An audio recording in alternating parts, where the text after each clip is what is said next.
네, 오늘 함께 나눌 하나님 말씀은 누가복음 18장 1절에서 8절까지 말씀입니다. 누가복음 18장 1절에서 8절 말씀을 한 절씩 교독하겠습니다.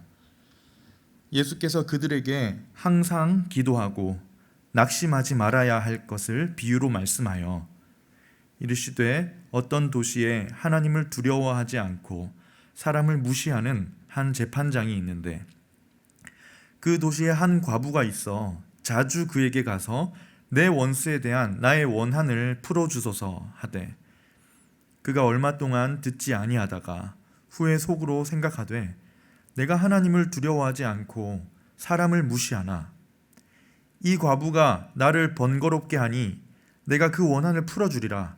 그렇지 않으면 늘 와서 나를 괴롭게 하리라 하였느니라. 주께서 또 이르시되 불의한 재판장이 말한 것을 들으라.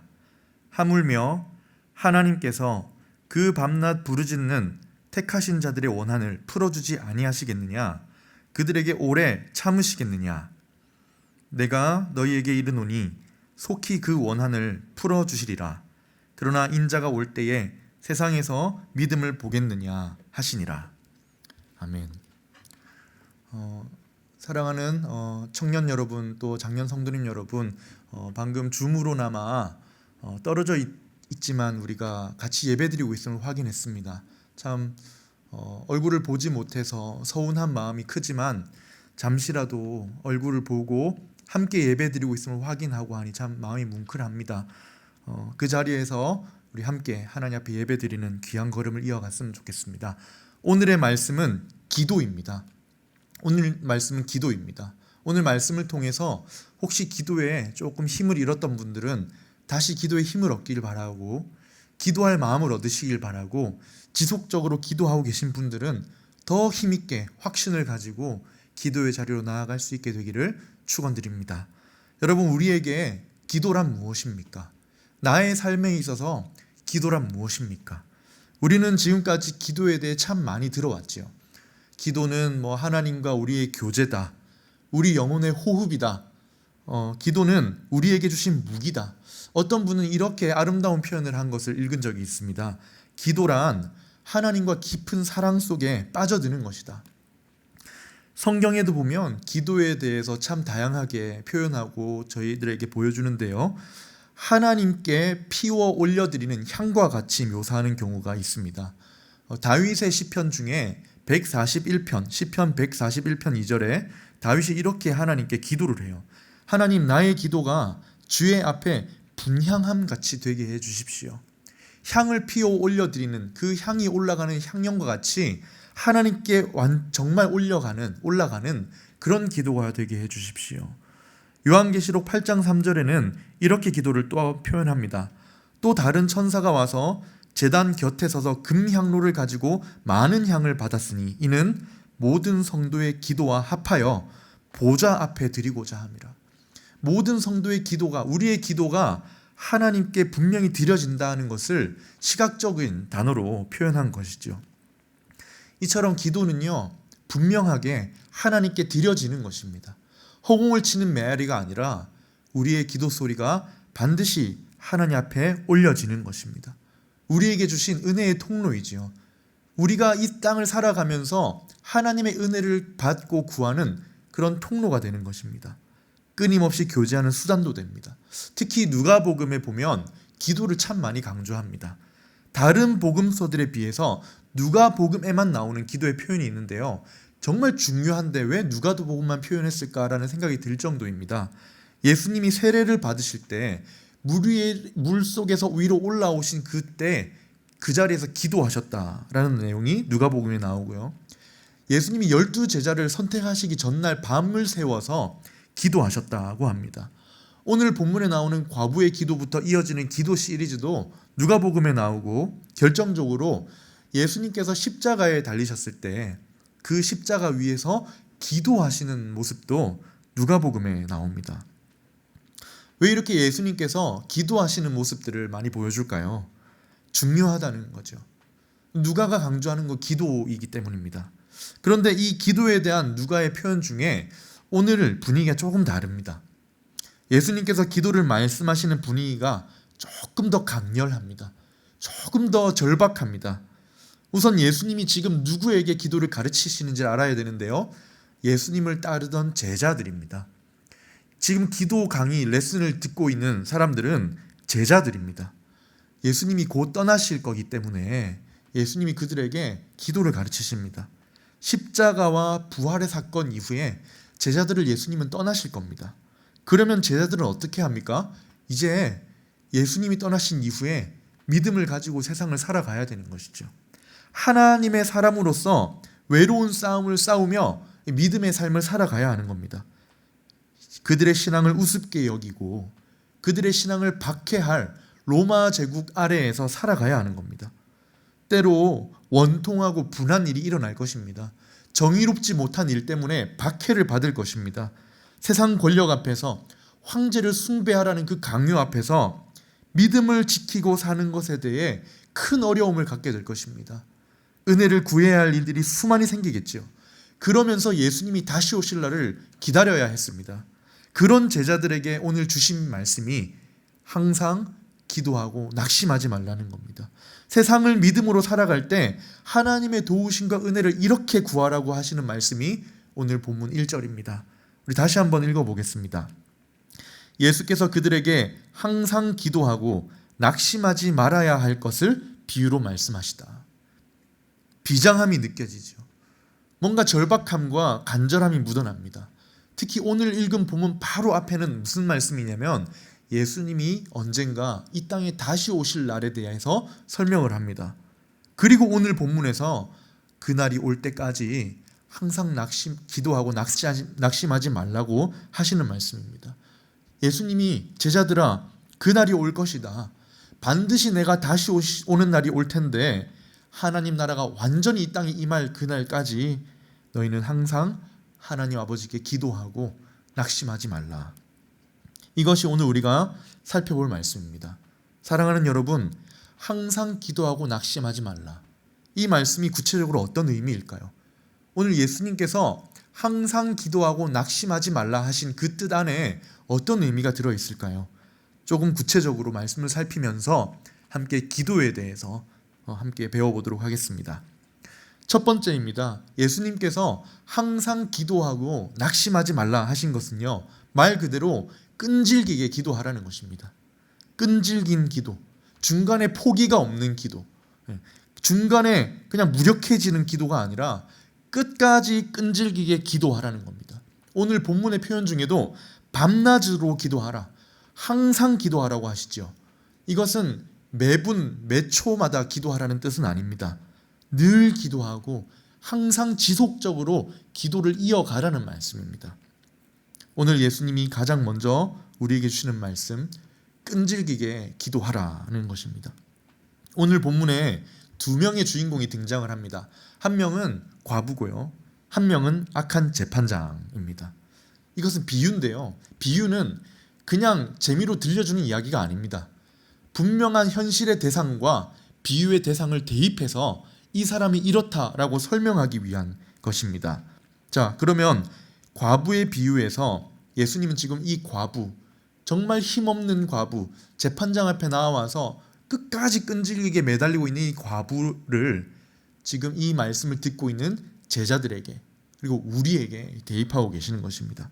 왜냐하면 오늘 본문에 나오는 과부는요, 의지할 곳이 하나 없는 사람으로 나오기 때문입니다. 이 사람은 어떤 어려움을 구체적으로 당했는지에는 나오지 않지만 굉장히 억울하고 원통한 일을 당해서 재판장에게 원한을 풀어달라고 찾아간 사람입니다. 이처럼 우리도, 제자들도 누구를 찾아가야 합니까? 하나님을 찾아가라는 말씀입니다. 여기서 재판장은 사실 나중에 하나님과 대조되는 그런 대상입니다. 이 재판장이 어떤 사람입니까? 하나님을 두려워하지 않고 사람을 무시했다고 합니다. 무슨 말이냐면 공정하게 어떤 하나님의 뜻을 따라서 법을 집행하는 것이 아니라 자기 사리사욕에 따라서 자기 마음에 끌리는 대로 사람을 무시하고 뇌물을 주는 사람, 자기에게 좀 잘 보이는 사람, 자기에게 뭔가 이익이 있는 사람에게만 그렇게 풀어주는 그런 일을 했다는 사람입니다. 이 악한 재판장에게 과부가 찾아가서 청혼을 합니다. 오늘 2, 3절에 나오는데요. 이르시되 어떤 도시에 하나님을 두려워하지 않고 사람을 무시하는 한 재판장이 있는데 그 도시에 한 과부가 있어 자주 그에게 가서 내 원수에 대한 나의 원한을 풀어주소서 하되. 여러분, 지금으로부터 2000년 전입니다. 당시 유대 사회에서 가장 연약한 사람을 꼽으라고 하면 과부였습니다. 무능력했고 거의 살아서 숨은 쉬지만 죽은 사람과 다름없을 정도로 연약한 사람이었다고 합니다. 왜냐하면 지금과 너무 달리 당시는 남성 중심의 사회였고 여자로서는 공적으로 어떤 권리나 재산권을 받지 못했었다고 합니다. 어려서는 자기의 재산의 모든 권리가 아버지 밑으로 들어가고 결혼을 해도 남편 아래로 귀속이 됩니다. 따라서 남편이 죽어서 과부가 되면요, 받을 재산권이 없는 거예요. 그 여인은 다시 자신의 친정 아버지에게 가서 살아야 하거나 아니면 장성해서 결혼한 아들이 있다면 그 아들 아래로 들어가서 살아야 했다는 것이죠. 그런데 오늘 이 과부가 아들을 동원하지도 않았고 친정 아버지를 동원하지도 않았고요. 그 누구도 없이 혼자 법정에 섰습니다. 이게 굉장히 이례적인 일인데요. 당시에 이 법에 호소하는 일은 남자들이 하는 일이었다고 합니다. 그런데 과부가 스스로 혼자 찾아와서 내 억울한 일을 좀 풀어달라고 이렇게 끈질기게 찾아와 청원하는 것은 이 과부에게는 그 의지할 아무도 없었다는 것을 보여주는 것입니다. 친정 아버지도 남편도 아들도 심지어 인근의 친척들 중에 남자가 없는 정말 연약한 사람이었다는 것이죠. 무슨 일을 겪었는지 모르겠지만 당시 힘 있는 사람이 아마 어떤 유대인이 과부가 그나마 가지고 있던 얼마 되지 않은 소유를 강제로 빼앗았든지 그럴 가능성이 큽니다. 너무나 억울했던 모양이에요. 지금 빨리 이걸 해결 보지 않으면 생계에 큰 위협이 있을 정도였던 것 같습니다. 그래서 이 과부는 재판장에게 간 거예요. 그리고 내 원한을 풀어달라고 간청하는데 지금 해결해 주지 않으면 안 됩니다 라는 절박함과 간절함이 보입니다. 근데 여기서 포인트가 무엇이냐면 자주 찾아왔다는 겁니다. 우리말 성경에는 자주라고 번역됐지만 더 분명한 원래 의미는 계속 찾아왔다는 겁니다. 해결을 해줄 때까지 계속 찾아왔다는 거예요. 근데 문제는 뭡니까? 하필 그 재판장이 굉장히 악한 사람이었다는 거예요. 하나님을 두려워하지 않았습니다. 그리고 사람을 무시했어요. 온갖 비리와 뇌물을 좋아하는 사람. 그러니까 이 재판장의 입장에서 뇌물 바칠 힘도 없고 인맥을 동원할 힘도 없고 자기가 들어줄 가치가 없어 보이는 사람이 계속 와가지고 자기한테 요청을 하는 거죠. 그런데 이 악한 사람이 결국 과부의 청원을 들어줬다는 것이 오늘의 포인트입니다. 이 과부의 끈질긴 간청에 재판장의 마음이 움직였다. 이것이 포인트입니다. 4절에서 5절 말씀에 이렇게 나옵니다. 그가 재판장이 얼마 동안 듣지 않았습니다. 알고 있었어요. 이 여자가 무엇을 가지고 청원한지 알았던 모양입니다. 그러나 고의로 듣지 않은 거예요. 그러다가 후에 속으로 생각하되 내가 하나님도 두려워하지 않고 사람을 무시하는 그런 사람인데 이 과부가 나를 번거롭게 하니 내가 그 원한은 풀어줘야 되겠다. 그렇지 않으면 늘 계속 와서 나를 괴롭게 하리라 하였느니라. 이 재판장의 마음을 움직인 것이 무엇입니까? 이 과부가 끈질기게 찾아와서 간청을 한 겁니다. 이 악한 마음을 움직일 정도로 끈질기게 찾아왔다는 겁니다. 재판장의 표현이 뭐냐면 이 과부가 나를 괴롭게 한다는 거예요. 이 괴롭게 한다는 원어의 의미가 멍이 들 때까지 때린다는 그런 의미가 있습니다. 이 과부가 얼마 기간 동안 찾아왔는지 모르겠지만 악한 재판장의 그 굳은 마음이 내가 들어줘야 되겠다. 이래서는 안 되겠다라고 그를 지치게 만든 것입니다. 뇌물도 없고 인맥도 없는 과부. 내 마음을 움직일 자원이 전혀 없는 참 그냥 한 과부이지만 지금 내가 안 들어주면 내가 너무 괴로울 것 같다는 거예요. 너무 괴로워서 그 괴로움이 예상돼서 도저히 안 되겠다. 풀어주고 말지 해서 풀어줬다는 겁니다. 여기에 담긴 예수님의 비유가 무엇입니까? 6절에 나오는데요. 이 불의한 재판장이 한 말을 한번 생각해 보라는 거예요. 끈질김에 대한 악한 재판장의 반응이 어땠는지를 한번 보라는 겁니다. 하나님을 두려워하지 않고 사람을 무시하는 이 재판장이 과부의 끈질긴 간청에 들어주었는데, 그러면서 비교하는 것이 뭡니까? 하물며 너희 하나님은 어떻겠느냐 하는 겁니다. 7절입니다. 하물며 하나님께서 그 밤낮 부르짖는 택하신 자들의 원한 그거 풀어주지 아니하시겠느냐? 그들에게 오래 참으시겠느냐? 악한 재판장이 끈질긴 과부의 요청에 원한을 풀어줍니다. 그러면 그에 비해 우리 하나님은 어떠시겠냐는 거예요. 우리를 사랑으로 돌보시는 하나님은 더욱 기쁨으로 그 택하신 자들을 위해 역사하지 않으시겠느냐 하는 겁니다. 제 말이 아니라 예수님의 말입니다. 불의한 재판장, 잔인할 정도로 자기밖에 모르는 이기주의자가 개인적인 괴로움, 귀찮음 때문에라도 들어주었는데, 우리를 사랑하시는 하나님은 얼마나 더 기쁜 마음으로, 얼마나 더 빨리 그 부르짖는 소리에 응답하지 않으시겠느냐 하는 겁니다. 예수님이 우리에게 가르치시는 기도가 무엇입니까? 믿음으로 살아가다가 어려움을 당할 때, 사회에서 불이익을 당했을 때, 정의롭지 못한 일을 당했을 때, 또는 믿음으로 살기 위해 간구할 것이 있을 때 하나님께 끈질기게 기도하라는 겁니다. 밤낮으로 기도하라는 겁니다. 한번 해보고 그만두지 말고 계속 하라는 겁니다. 왜요? 하나님이 듣고 계시기 때문에. 너희는 기도할, 의지할 하나님이 계시니까. 하나님이 계시지 않느냐? 끈질기게 기도하라는 겁니다. 그러면 인내하면 하나님이 응답하신다는 거죠. 자, 여기서 구하라고 하는 것은 무조건 떼쓰면 다 주신다 이런 말은 아닙니다. 무조건 끝까지 한번 떼써 보라 이것이 아닙니다. 원하는 거 다 주시겠다는 게 아니라 우리를 돌보시고 우리의 믿음의 걸음을 인도하시는 하나님 앞에 인내하며 끈질기게 기도하라는 것에 초점이 있는 것입니다. 오늘 당장 응답이 없다고 해서 포기하지 마라. 오늘 당장 변화가 일어나지 않는다고 해서 낙심하지 말라는 겁니다. 과부처럼 재판장이 못 들은 척 하더라도 끝까지 끈질기게 찾아서 간청했던 과부처럼 끈질기게 하나님 앞에 해결을 구하러 나아가라는 겁니다. 하나님의 택하신 자녀로서 이 세상 살아갈 때 우리에게 필요한 것들 끈질기게 인내하며 구하라는 것입니다. 하나님밖에 해결할 수 있는 분이 없다는 절박함으로 끝까지 끈질기게 하나님 앞에 앉으라는 거예요. 그러면 하나님이 들어주신다는 겁니다. 여러분, 그래서 예수님이 1절에 뭐라고 하셨습니까? 항상 기도하고 낙심하지 말라. 기도하라는 거에만 명령이 아닙니다. 낙심하지 말고 계속 기도하라는 거예요. 하나님이 돌보시니까, 하나님이 반드시 듣고 계시니까 기도하고 낙심하지 말고 버티라는 겁니다.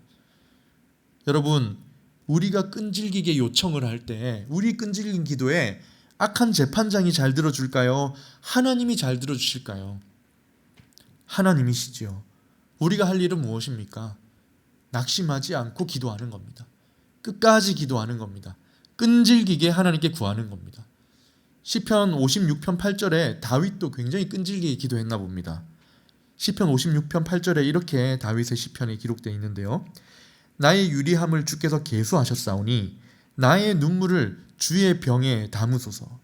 내가 지금까지 기도하면서 흘린 눈물 그거 하나도 잊어버리지 말고 병에 담아서 기억하라는 거예요.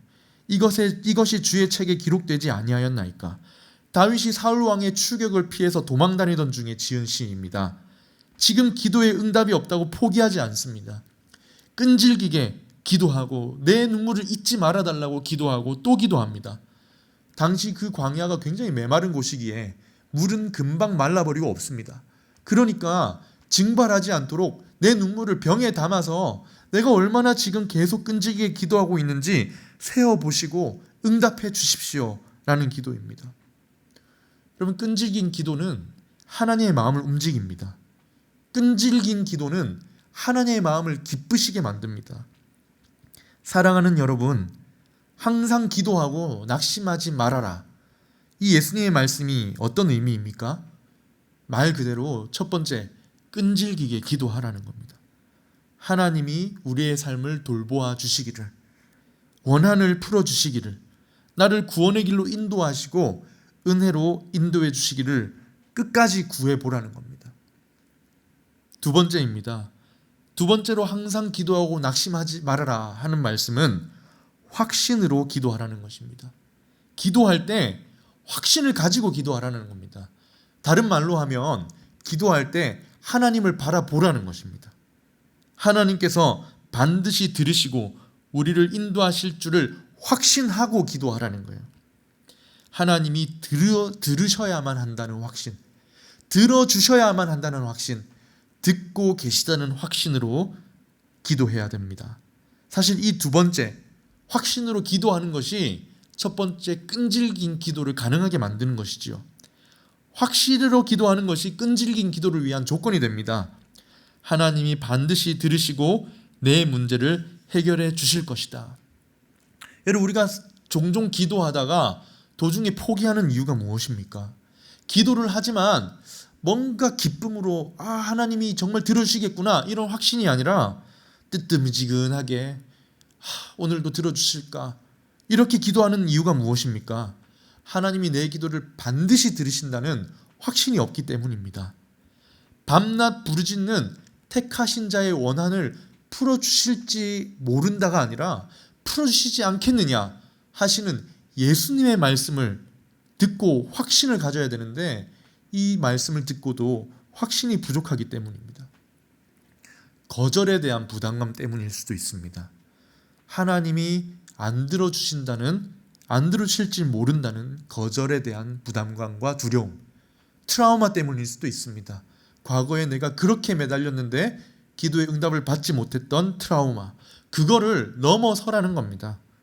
그 악한 재판장이 번거롭고 귀찮아서라도 들어줬는데 하물며 하나님이 계속 참고만 보고만 계시겠냐는 거예요. 이 과부는 어떤 것이 있었습니까? 재판장에 대한 확신이 있었습니다. 이 사람만이 나의 문제를 해결해 줄 수 있다는 확신과 간절하게 끈질기게 찾아가면 반드시 해결해 줄 거라는 확신이 있었습니다. 절박함도 있었지만 확신도 가지고 끈질기게 매달린 것이지요. 다시 말씀드리지만 이 과부는요, 떼를 쓰는 것이 아닙니다. 지금 드러누워서 떼 쓰는 게 아니에요.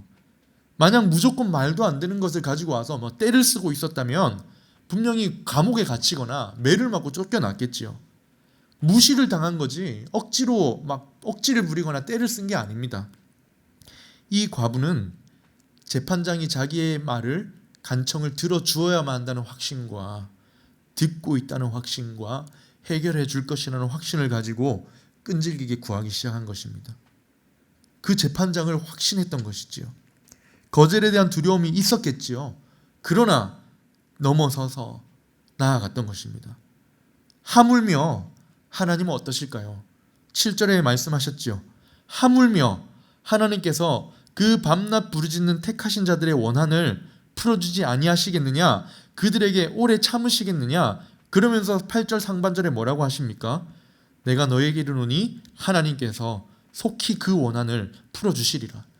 여러분, 계속 비교하고 대조하고 있습니다. 재판장과 하나님은 다르다. 재판장이 과부의 청혼을 들어주는 동기도 하나님의 동기와 다릅니다.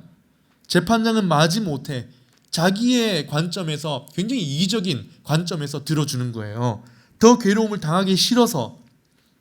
그런데 하물며 우리를 사랑하시는 하나님은 우리가 믿음으로 살아가길 발버둥 칠 때, 우리가 믿음으로 살아가면서 은혜를 구할 때 그 택하신 우리에게 더 기쁨으로 와서 응답하시고 그 삶의 이 손길로 인도하시지 않겠느냐는 거예요. 이것이 예수님의 말씀입니다. 지금 곧 떠나실 예수님의 말씀입니다. 하나님이 속히 그 원한을 풀어주신다. 믿음으로 살아가는 제자들의 원한과 억울함을 하나님이 속히 풀어주신다. 그러니 뭐 하라는 겁니까? 하나님을 바라보고 하나님이 들어주신다는 확신을 가지고 기도하라는 거예요. 히브리서 11장 6절은 우리가 잘 아는 말씀이죠. 이렇게 말씀합니다.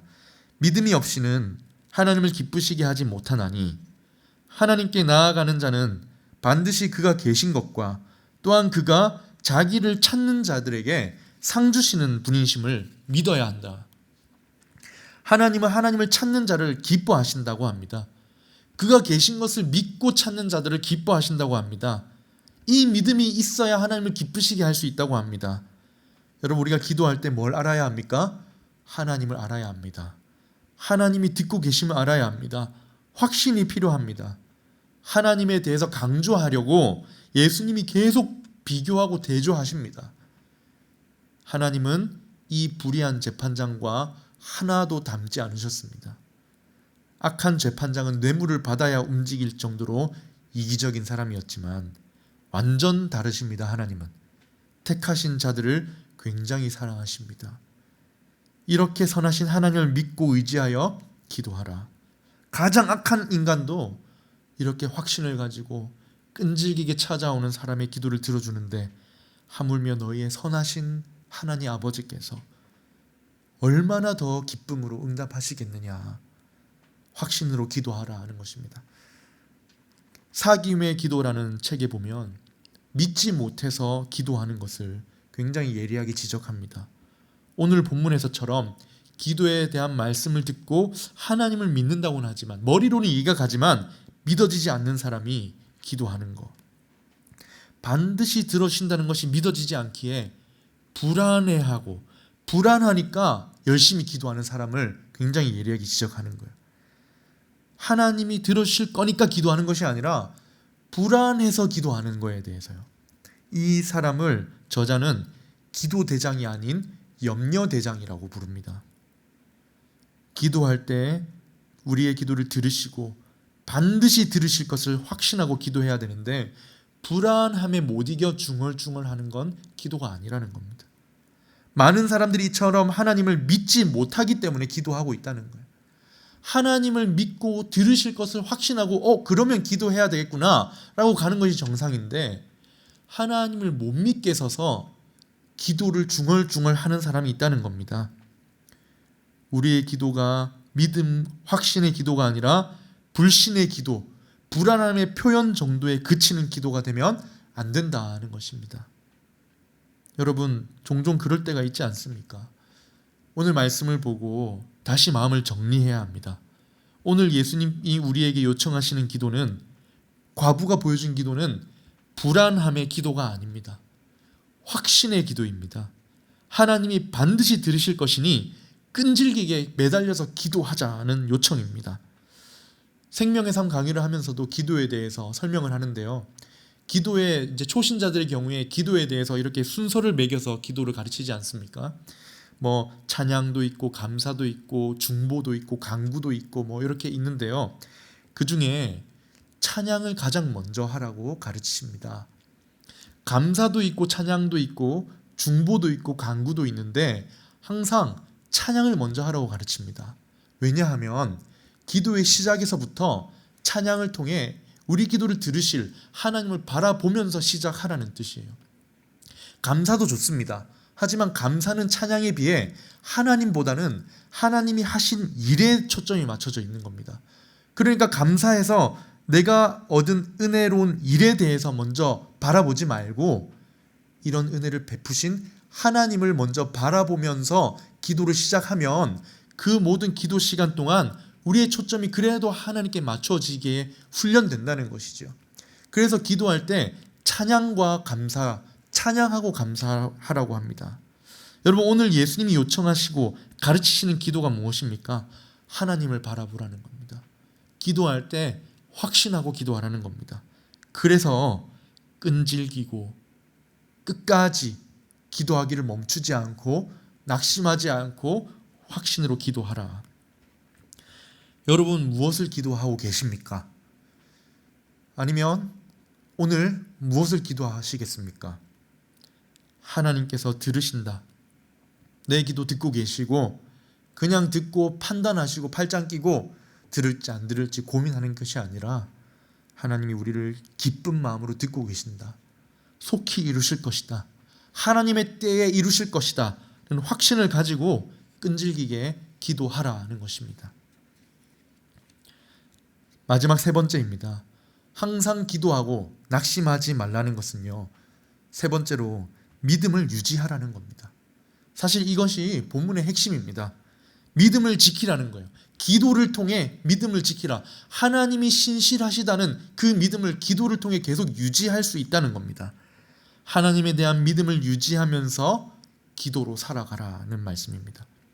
이것이 오늘 본문의 핵심입니다. 오늘 본문에 보면 처음과 끝에 나오는 1절과 8절이 비교해보면 딱 맞아떨어집니다. 예수님은 항상 기도하고 낙심하지 말아야 할 것과 8절에 믿음과 연결을 시키십니다. 항상 기도하고 낙심하지 않는 것, 그것이 우리가 보여드려야 할 믿음이라는 것입니다. 그게 믿음을 지켜주기도 하고 우리의 믿음을 증명해주는 수단이 된다는 거예요. 1절과 8절을 한번 확인해 보겠습니다. 1절에 보면 예수께서 그들에게 항상 기도하고 낙심하지 말아야 할 것을 비유로 말씀하여, 그리고 8절에 이렇게 닫으면서 이렇게 말씀하십니다. 내가 너희에게 이르노니 속히 그 원한을 풀어주시리라. 그러나 인자가 다시 올 때에 세상에서 이 믿음을 보겠느냐. 세 번역이 좀 더 의미를 잘 살립니다. 인자가 올 때에 세상에서 이런 믿음을 찾아볼 수 있겠느냐. 찾아볼 수 있겠습니다. 이것이 제자들이 해야 될 대답입니다. 여기서 믿음은 어떤 믿음입니까? 아버지께 기도하면, 우리가 기도하면 반드시 응답하시고 돌보신다는 믿음입니다. 이 하나님을 향한 신실함 때문에 항상 기도하고 낙심하지 않는 믿음입니다. 재판장은 마지못해 자기의 이기적인 목적을 위해 청을 들어주었지만 우리 하나님은 오늘 우리를 향해 기쁜 마음으로 들어주실 것이다라는 믿음을 보겠느냐는 거예요. 하나님께서 그의 택하신 백성을 향해 신실함을 계속 응답을 통해 증명하고 계시기 때문에 우리도, 그의 백성인 우리도 그 하나님 앞에 끝까지 신실해야 된다는 겁니다. 택한 백성인 우리도, 너희도 기도로 하나님을 의지해라. 하나님을 의지하는 그 믿음을 유지하라는 겁니다. 예수님이 말씀하십니다. 내가 다시 올 텐데 다시 와서 세상에서 이런 믿음을 볼 수 있겠느냐. 너희들에게 어려움이 많고 믿음으로 살아가느라 박해도 많고 너희가 참 외로운 싸움을 시작할 터인데 나중에 내가 결국 다시 왔을 때에 항상 기도하고 낙심하지 않으며 하나님을 의지하는 믿음을 보여줄 그 믿음의 사람을 내가 계속 볼 수 있겠느냐는 겁니다. 항상 기도하고 낙심하지 않는 것이 뭡니까?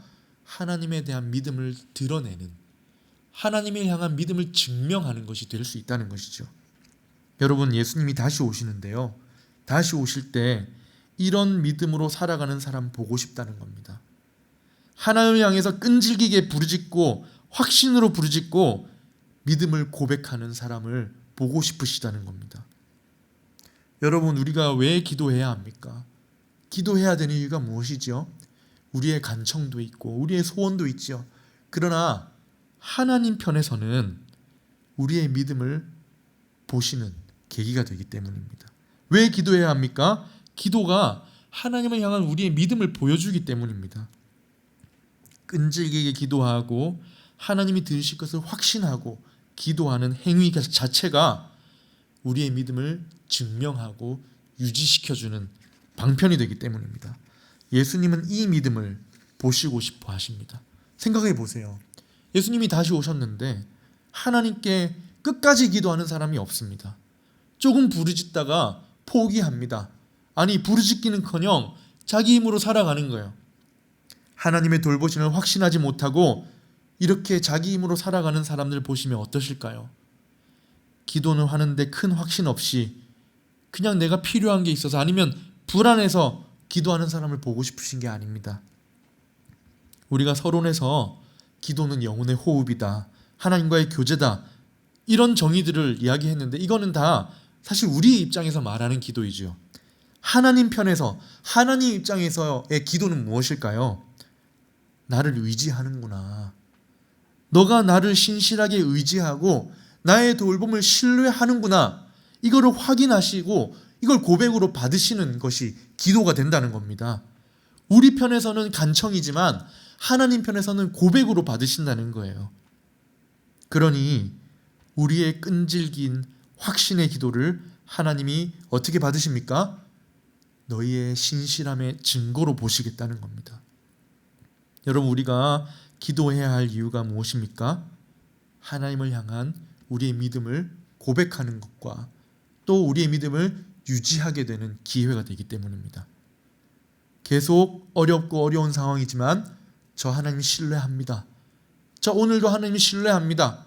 라고 고백할 수 있는 시간과 동시에 그런 시간을 통해 우리 믿음을 유지하고 지켜주는 그런 기회가 된다는 것이죠. 그래서 세 번째로 항상 기도하고 낙심하지 않는 것은 믿음을 유지하라는 말씀입니다. 선택이 아닙니다.